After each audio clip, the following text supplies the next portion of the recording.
అత్యంత ఆత్మీయమైన సోదర సోదరీమణులారా, దేవుని కృపకు పాత్రులైన మీకందరికీ నా శుభాభివందనములు.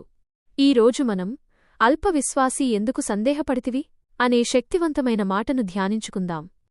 సందేహమనేది మన విశ్వాస ప్రయాణంలో ఎదురయ్యే ఒక పెద్ద సవాలు. అది చీకటి మంచులా మన హృదయాలను కమ్ముకుంటుంది. మన కళ్ల ముందు ఎంత గొప్ప అద్భుతం జరుగుతున్నా, దేవుని శక్తి ఎంత స్పష్టంగా మన జీవితాల్లో కనిపిస్తున్నా, సందేహం మనల్ని బలహీనపరుస్తుంది. సందేహం ఎందుకు కలుగుతుంది? సాధారణంగా మన దృష్టి మన చుట్టూ ఉన్న సమస్యలపైన లేదా పరిస్థితులపైన కేంద్రీకరించినప్పుడు సందేహం మొదలవుతుంది. ఆ సమయంలో మనం దేవుని శక్తిని, ఆయన వాగ్దానాలను తాత్కాలికంగా మర్చిపోతాం. మనం కేవలం మన బలహీనతను, లోపాన్ని లేదా మన ముందున్న అసాధ్యమైన పరిస్థితిని మాత్రమే చూస్తాం. మన దృష్టి దేవుని నుండి పక్కకు మళ్లిన వెంటనే భయం మనల్ని ముంచెత్తుతుంది. దాంతో సందేహం మొదలవుతుంది. మన విశ్వాసం సన్నగిల్లుతుంది.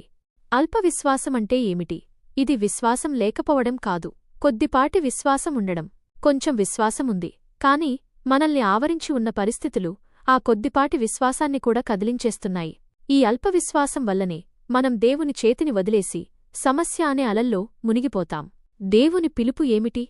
ఈ మాట మనకు ఒక గొప్ప పాఠాన్ని బోధిస్తుంది. ఏ సమయంలోనైనా, ఏ పరిస్థితుల్లోనైనా మన దృష్టి దేవునిపైన మాత్రమే ఉండాలి. మనం ఆయన శక్తిని ఎంత ఎక్కువగా ధ్యానిస్తామో, ఆయన వాగ్దానాలను ఎంత ఎక్కువగా నమ్ముతామో, అంతగా మన సందేహం తొలగిపోతుంది. అల్పవిశ్వాసాన్ని వదిలేసి నిండు విశ్వాసంతో ఆయన వైపు చూడమని దేవుడు మనల్ని పిలుస్తున్నాడు. మన సమస్య ఎంత పెద్దదైనా సరే, మన దేవుడు దానికంటే ఎన్నో రెట్లు గొప్పవాడు.